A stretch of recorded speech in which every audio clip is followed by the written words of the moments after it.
You're sick, Karen? You're good? Yeah.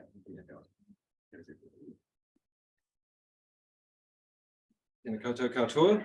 Greetings, Bioethics whānau here in Dunedin and across Aotearoa. Welcome to our Monday seminar. I think our speaker today will be familiar to many of you.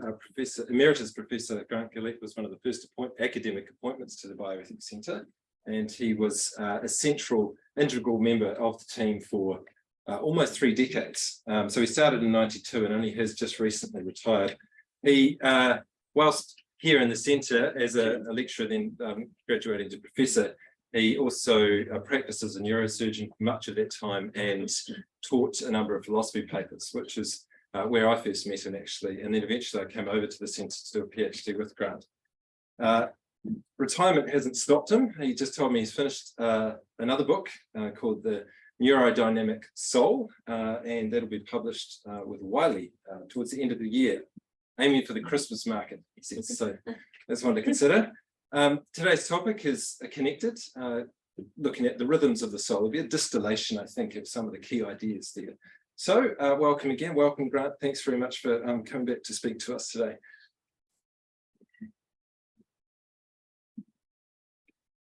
Well, the talk today is very much going to instantiate the topic of a book I wrote a long while ago called The Discursive Mind. Well, not a book, but a research paper called The Discursive Mind.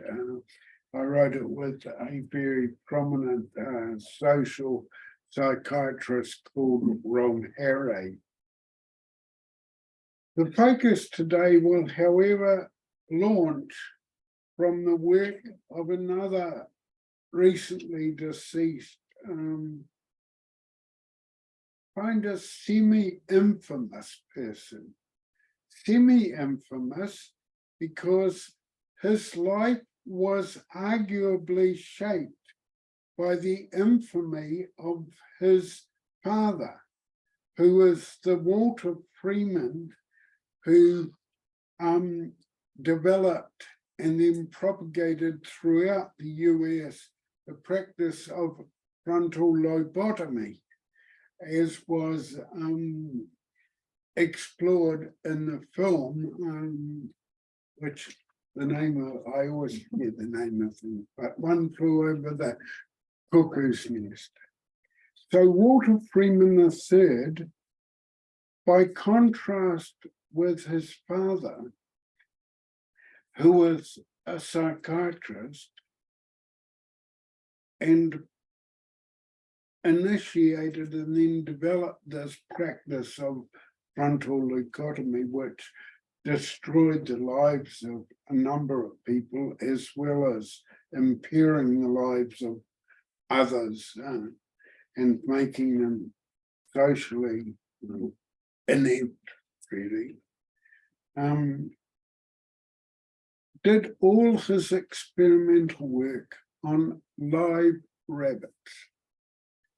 He never sacrificed an animal during his experimental life and produced some of the most astonishing results about the neurocognitive structure of mammals based on work with live rabbits and recording their brain activity under various conditions as it integrated those experiences into their mammalian patterns of life. Interestingly, of course, they were not carnivores, and therefore the pattern of life into which they were integrated was less inclusive than ours, who are omnivores and prominently carnivores, as probably many of you celebrated at your Sunday lunch. So if you look at rhythms of life, what you see is holistic loops of resonating brain function that at key points interact with the environment through sensory, motor, and cognitive mechanisms. And these get looped into patterns of activity in which the various brain centers play their specific roles. I happen to have first-person experience of the roles that the basal ganglia play in those loops, because I've suffered bilateral basal ganglia strokes, which fortunately for me, I don't know for anybody else, managed to spare my verbal and cognitive abilities. I think sometimes in a quite exhausting way for my wife. Anyway, so the neurodynamic soul is actually a play on words, because of course soul is an anglicization of the word psyche, well known in Greek literature, which when we kind of go through the phases of anglicization comes suke and then soul. And it refers in Aristotelian philosophy to a holistic pattern of brain activity which interacts with the world at key points and picks up from those interactions elements which then get combined by simple association, as Hebb and others explored in the early days of classical conditioning, and then were developed further through operant conditioning and psychology. These interactive patterns pick up on a particular stimulus configuration in the world and loop through to the animal's response to that set of conditions. And those responses, if they persist or are supported by the feedback loop, become adaptive. Anything which through that route has become properly adaptive then goes on to contribute to the evolution of the organism epigenetically. So epigenetically, you have a genetic predisposition that'll give you a associative loop that's kind of enabled by a certain set of anatomical centers in the brain. You will then develop patterns of stimulus and response and higher influence, which we'll get to, connection, which focus on those loops and develop some aspect of them which give you an evolutionary advantage in your, and I'll use the word ethological rather than ecological, though ethology is really just a study of the way animals build in ecological conditions into their overall structure of behavior. And it was, of course, developed by anthropologists, but made it famous through a lot of psychologists when we got away from pure rat psychology as being the only scientific way to do it. The ethologists experienced a resurgence at that stage and realized that by exploring the ways in which different animals use different neural abilities, to exploit different aspects of the environment, you could get what looked like an extremely sophisticated neurocognitive response from what on anatomical grounds you would think of as an extremely primitive creature, such as, for instance, an octopus. So octopi have abilities to adapt to the aquatic environment that, in some respects, outstrip human adaptation in their sensitivity and responsiveness to the subtleties of environmental cues. But that doesn't mean that they're cognitively more able than humans, conscious or something. It just means that their particular neuroaxis is so configured by epigenetic development that it has outstripped even the potential of a creature who was light years away in terms of neurocognitive potential. In certain special respects, our neurodynamic psyche, is interactive, just as an octopus is.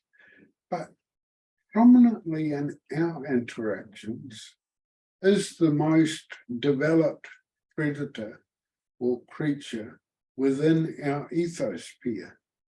That happens to be human beings with whom we have social relationships and conversation. And therefore, if we do not adapt and configure our adaptive networks to those social relationships and conversations, we just get left behind. The others will figure out ways of interacting with the environment that vastly outstrip our own, even though they may seem to be less well equipped to do so. I mean, it's got to be the secret of success of upper class English people for years. So we develop these meaningful ways of going on. Meaningful in that they make a difference to our contours as a neurocognitive organism. And they bring the meaning into a form in which we can communicate about it, so that we develop things that, as linguistic theorists, we call reference and predication. The way in which we identify and steer others onto prominent points in the environment, which are worth taking notice of and setting yourself up behaviorally, and the way in which we notice, through whatever means they're accessible, the actual qualities of those things, the things which can be used in those things we are causally or referentially connected to enhance our way of acting. And so we can develop this to a point where it looks totally abstracted from the reality of human existence. Can develop sophisticated quasi-mathematical grammars, for instance, developing reference and the features of things that we interact with into such sophisticated mathematical constructs as sets, which we can then teach our children about in primary school, of course. Get them used to thinking in terms of sets and doing mathematics in terms of sets and feeling as if they're terribly clever, when if you put them out in the forest, they would die.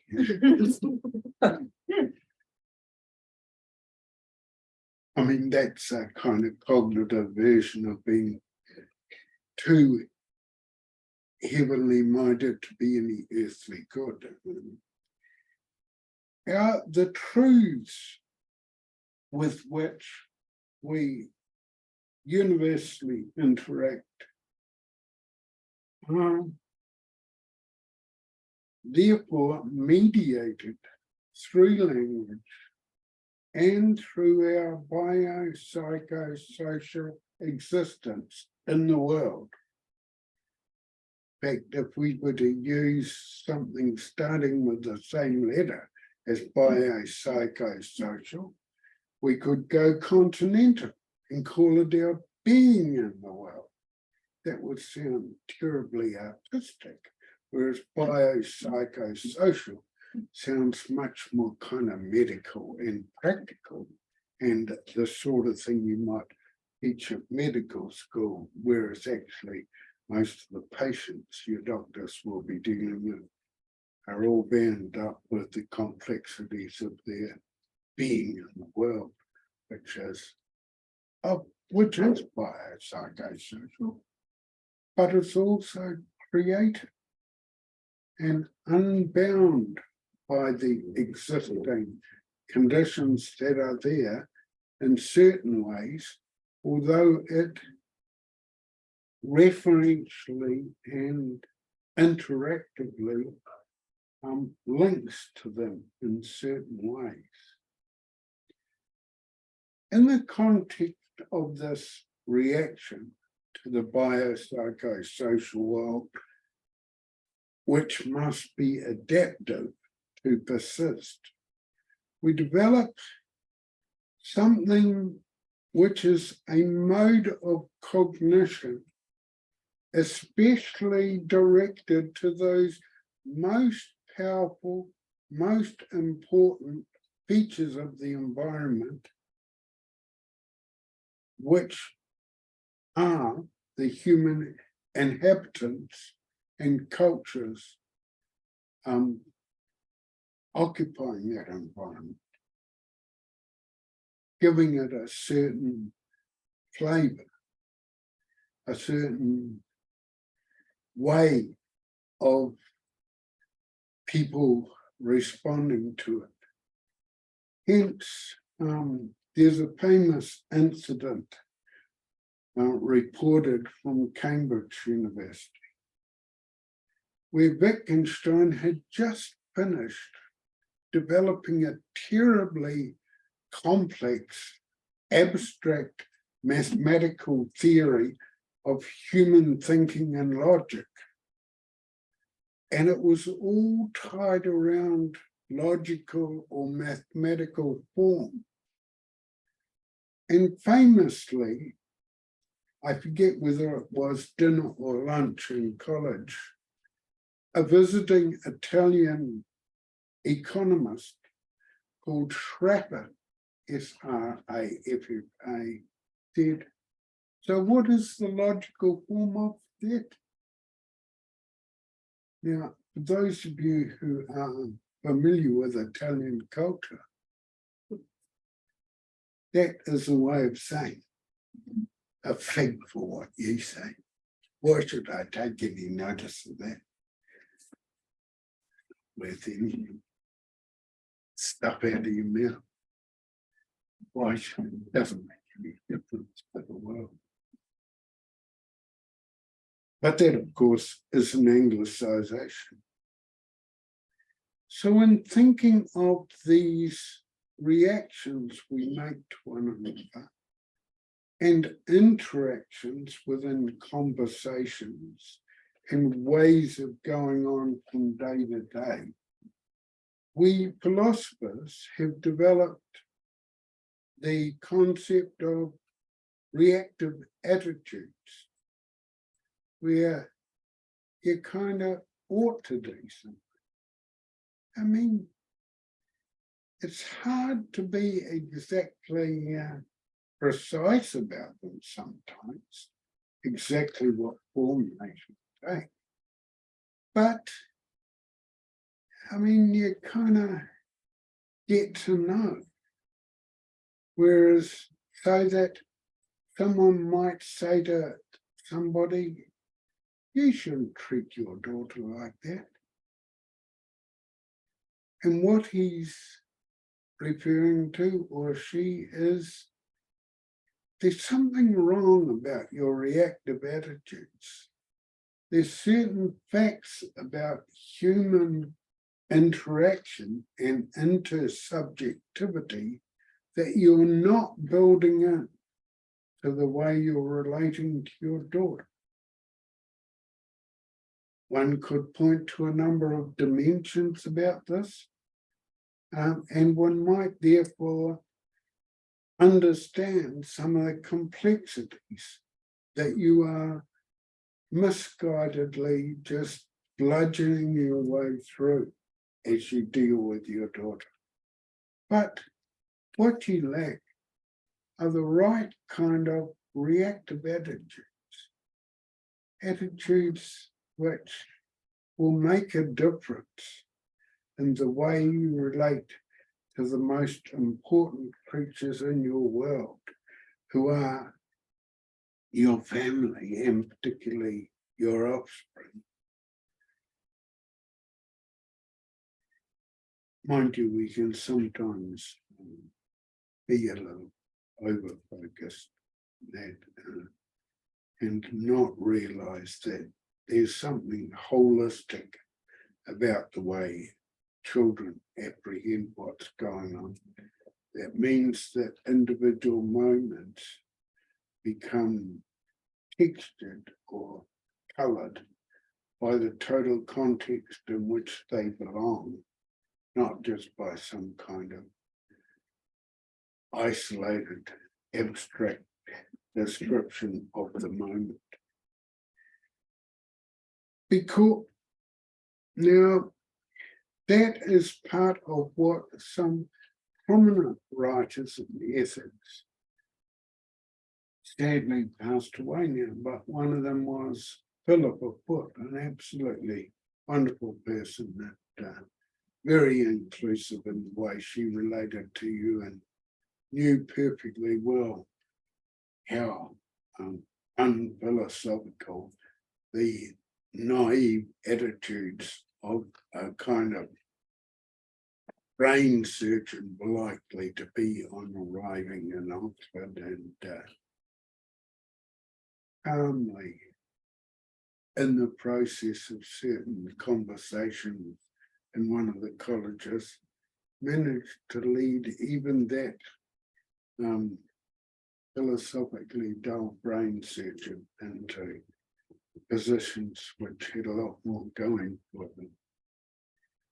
Philippa wrote a book called Natural Goodness, in which she explores the possibility, given that our ethosphere is hugely biopsychosocial, of developing a form of adaptation or evolutionary theory, which puts at the heart of human goodness something to do with our reactive and social relationship with each other as the most likely be the most dominant creatures in any given ecological context. And in that, one arrives at a kind of conception that, somewhat not knowing what I was doing, I managed to explore as a very naive and very keen medical student doing what in Auckland University was a Bachelor of Medical Science. But there they gave you a proper postgraduate degree, so it came out as a Master of Science in Bioethics and medicine. I managed to do a postgraduate study in which I produced a result I found initially extremely puzzling. That if you're working within an operant paradigm, you'd expect animals to work for an external reward. So you have food, water, something that could be easily administered in an experimental setting. And that was what was the contingency that you manipulated. Well, contingency I happened to manipulate, not just because I was a slightly sadistic individual, but because I was a bit immature in my thinking, was electric shock. And I ended up with a number of mentally disturbed rats who were actually extremely aggressive to interact with, unlike all my colleagues' rats who were very nice, they had them on their arms, on their shoulders, sometimes at lectures, and they were all very nice. My rats wouldn't notice them. But they were being conditioned by electric shock. As it turned out, it wasn't just the shock, it was the fact that the program I put them on was difficult to cognitively structure. It involved intermittent punishment, which was quite unpredictable in frequency. So you never knew when it was going to happen. And the rats turned out psychopathic, nasty to interact. And that, now I reflect on it, was kind of a very early illustration that I should have taken more notice of, that life is good. You are a well-adjusted and happy person if you get to do what you find yourself good at. If you do the responses that you've developed to a high frequency, and it all works out in your life situation, life is sweet. If for some reason you never develop such responses, or develop them in a way that's slightly out of kilter with the way the world is, you end up very conflicted. And that's kind of, when you think about it carefully, that kind of links an ancient Aristotelian concept called eudaimonia, or well-being, to actually doing something you're good at. You feel eudaimonia when you're doing something good. And that happens to work out well in terms of the contingencies in your life. You definitely don't feel eudaimonia if what you ended up doing to avoid life being too painful is actually the kind of thing that turns out to be highly disruptive, both to the lives of others and to yourself. And that, of course, is one of the things that we are grappling with in modern society. Too many of our kids end up with not eudaimonia, but disharmony at the center of their being to one of a complex combination of biopsychosocial holistic factors, maybe to do with family, maybe to do with income, maybe to do with the setting in which you grow up, whatever it's to do with. They're like rats struggling with a regime that they can't understand and getting punished for their failures. They just get aggressive, the way all animals do when they're threatened. And so, at the end of the day, we come back to a key conversation in a key movie in which one of the protagonists says to the other, "You make me want to be a better person." Very famous movie, which I'm sure someone will tell me the name of. As good as it gets. As good as it gets, that's the movie. You make me want to be a better person. Well, that's what we've got to do for our kids. And by doing that, we then bring the rhythms of life into a neurodynamic balance, holistic balance, in which they can support a well-functioning psyche or psyche within a human context. Well, to echo another movie, that's what I've got to say about that.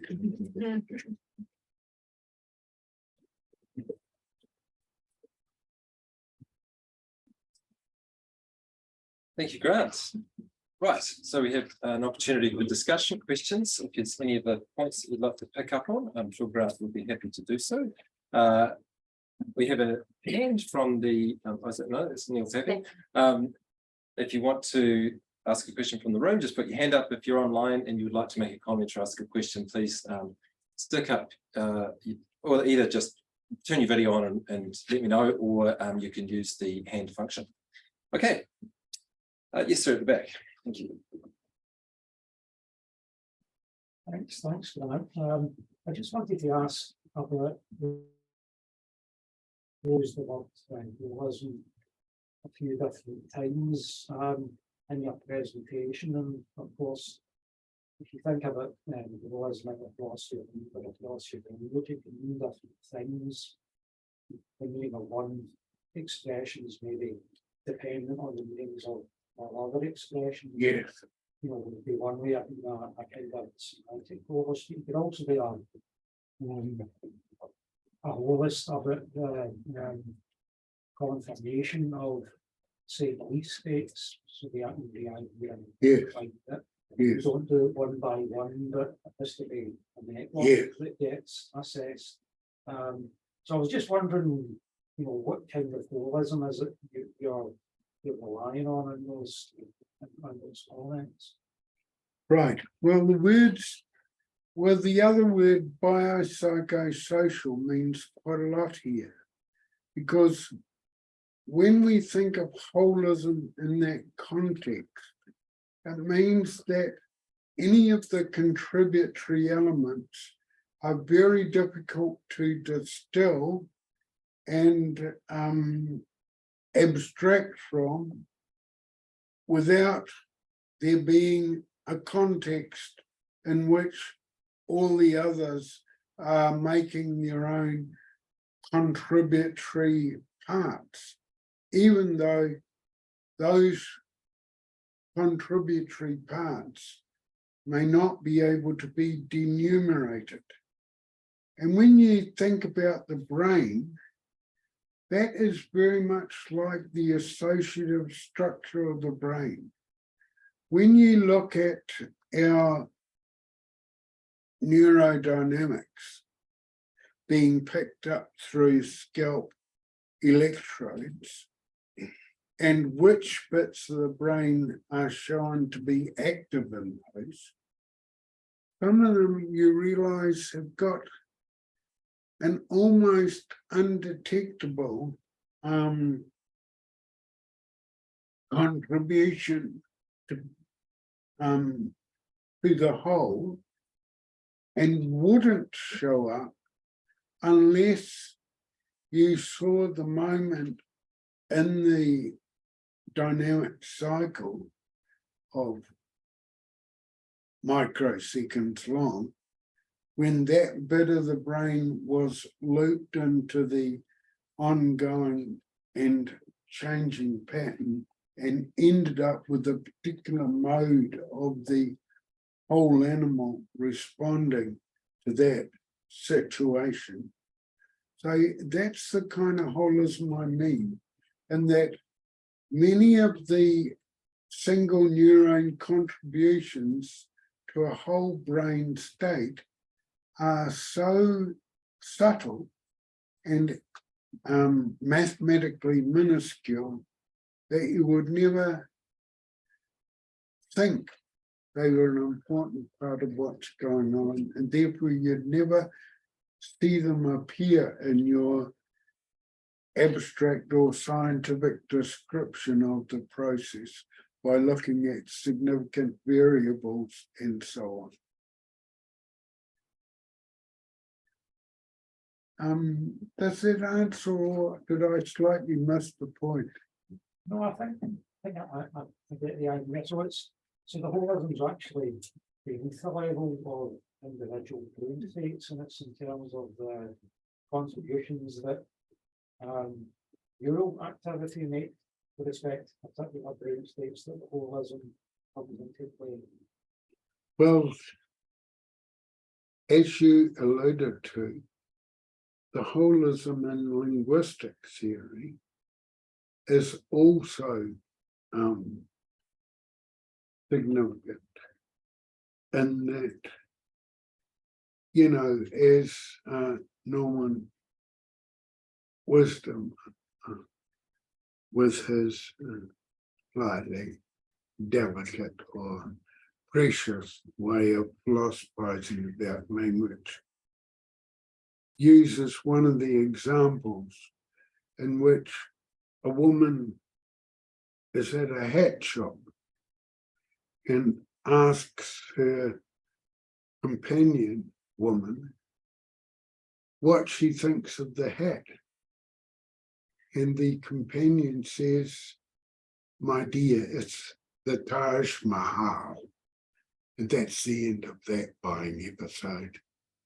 And you kind of need a holistic view of conceptual connections to actually make the reactive judgment that led to the rejection of that particular candidate for the hat she was going to buy. So it's not just neural. Thank you. And there was a comment over here, and then Justin. First, for the more important matter, I'm pleased at the recovery you've made. Now, my question, you did an experiment with rats. You subjected them to unfavorable, unappealing conditions. And did all of the rats become aggressive, or did some become apathetic? Yeah. Because as humans, I would imagine there'll be A depressive reaction as well as an aggressive reaction. yeah. You're absolutely right. And I hadn't reported that, but you are right. Some of the rats, when they went into their conditioning boxes, just not doing anything. So bringing it to, say, human society, we could have a situation where an individual is in extremely favorable conditions and he gets satisfaction from his achievement. But what will happen is that it sustains to improvement. Equally, a person could be in unfavorable situations and it could, spiral downwards, that he's getting worse or from repeated failures and repeated. Exactly. And I think also when you look at the human mind, for that area of competence to be extended in a new way, produces a bit more of a human life that is actually engaged in activity that is found to be rewarding or self-rewarding, so that developing over-focused specialists in just one area is literally turning human beings into proto-machines rather than living beings.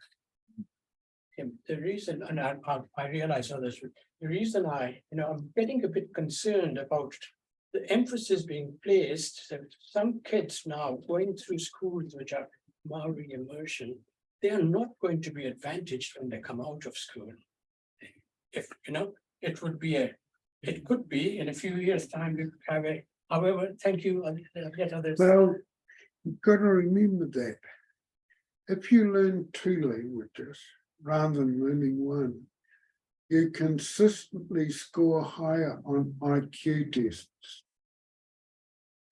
Okay, thanks. We got Josie in the room and Yeshua online. Thank you. And then someone here. Thank you. So Yeah, Josie. my question's about non-human animals in your talk, but maybe also just in your thinking, because you did mention non-human animals as a model for human minds, let's say. But then I felt like when you were talking about octopuses, you were reminding us that there's a way in which observing and trying to understand non-human animal experience can actually alter our understanding of what mind is, and maybe soul, or I'm not quite sure. You didn't use the word soul in relation to animals, but I just wondered if you could just tell us a little more about the way that your thinking is incorporating insights from the non-human animal kind of world or mind. Well, soul in its anglicized version is, of course, very much a Christianization of the psyche of classical theory. And as a Christianization, it moves away from that inclusive concept of cognition and evolution that a more naturalistic theorist like Aristotle or some of his followers end up with. So in the concept of soul, something has got submerged on the basis, which is common between us and animals, on the basis of our huge cognitive world that we've created and inhabit, and which animals can only partly share. Mind you, they do share a little bit, as anybody who's called a dog or a cat their name knows. Thanks. Yeshua. Hi, Grant. Thank you so much. Hearing, I enjoyed the talk a lot. I have a question. When you're mentioning about the biopsychosocial being, that we are, came to my mind that at the moment we are facing the emergence or the development of a rule-based pseudo-social object in the world with us, which is AI and robots. And so I was wondering how this new pseudo-social or social environment for us, for the robots, will turn more kids into psychopaths. That's a very good question. I think in its abstraction and tendency to assimilate human thinking with its richness and potential, what some people would call spirituality, into an information manipulation protocol, it does run a risk of turning us into hypercognitive psychopaths in our own mind by cutting us away from the human feelings of kind of fluidity and emotional connection in the world that fuel so much of our thinking. Thank you. Thanks. Yes, at the back, and then yes, I'm here. Background. Thanks again for the presentation. I've always really enjoyed it. Just a question. I feel as I've got a wrangle on the evolutionary development there that as you've described, you know, the state of evolution where our phylogenetic ancestors became interdependent with the point of reciprocating and interacting at the risk of ostracism, which would have, you know, became effectively as effective as a, you know, falling off a cliff, you know, physical threat. And then moving from there into, you know, the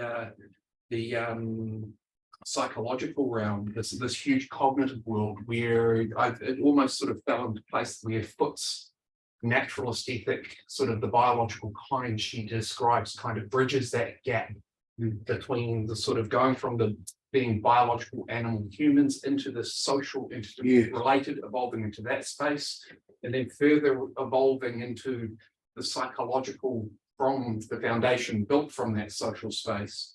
But there seems to be something missing in the next step you went to, where we sort of made this evolutionary transition between these three states and then to the disharmony you were talking about at the end of the end of your talk. And we know whatever happened there, you've described it, it's too intermittent, too random, too unexpected. But there seems to be something missing in that step. You know, we've hit this, you know, huge cognitive world. We still have these social interactions. We're still the biological part of it. So the biosocial, biosocial psychological seems to be the developmental list. But do you have any idea of what that's missing? Yeah, that's a good question. What we're so good at building into our models is something we can abstract or count as a set member or something else.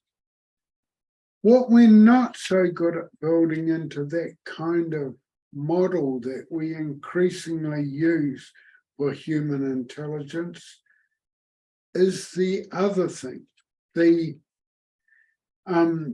artistic. The fact that two people can paint a painting apparently of the same thing.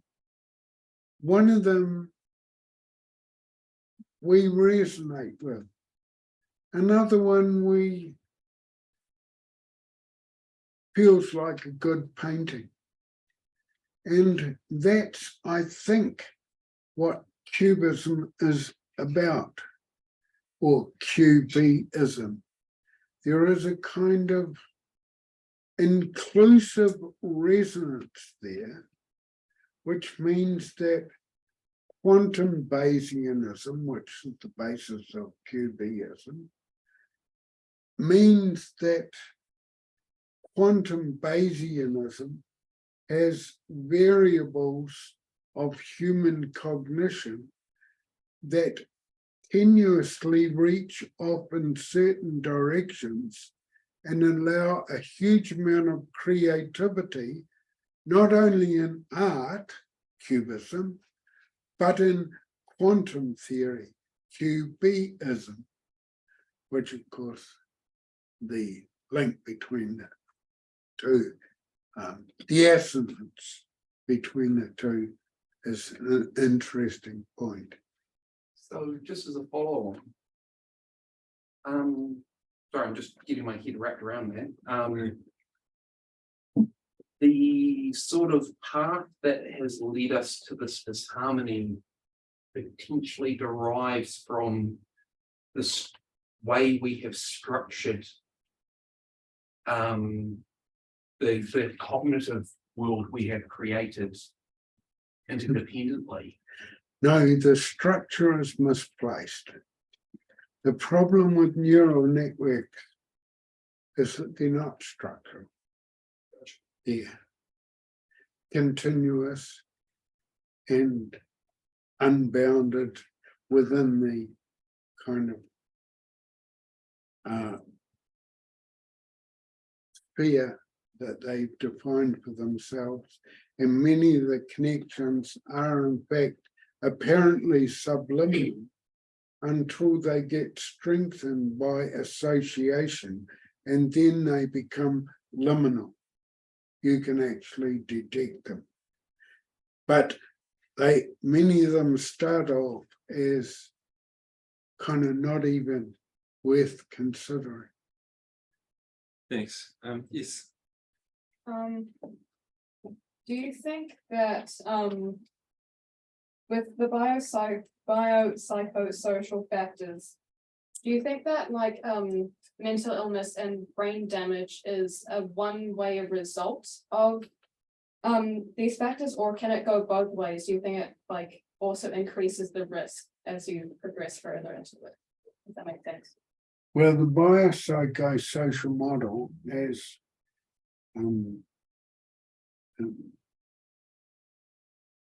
we pointed out in the book, actually ropes in both the neural and humoral and other biochemical factors, and also the ecological or environmental factors, which mainly show up at a cognitive level, and they become within the human neural network, including the neural network of a psychiatrically disturbed person.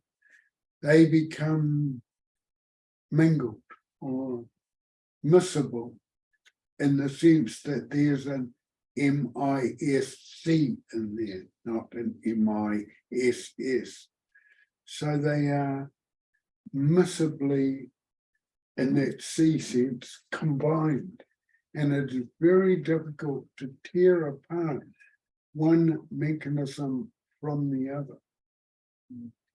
Like, for instance, you take brain damage at birth, much more prevalent in socio-economically deprived groups. They've got poorer access to medical care, they've got poorer diets, they've got more unhealthy diets, which are likely ultimately to lead to brain damage, but also your brain is formed in an environment where there are a hugely greater number of adverse events.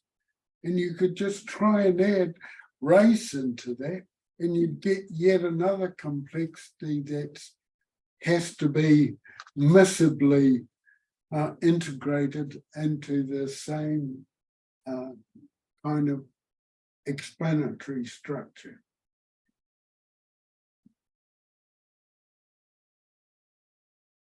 Time for one more comment if anyone wants to have something to say. Well, okay, let's all thank Grant again for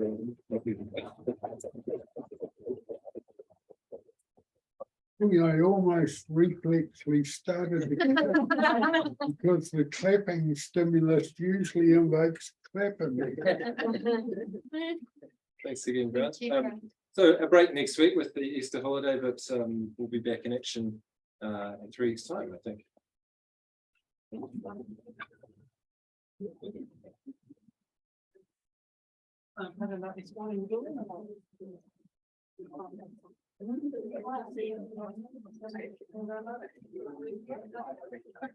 Yeah.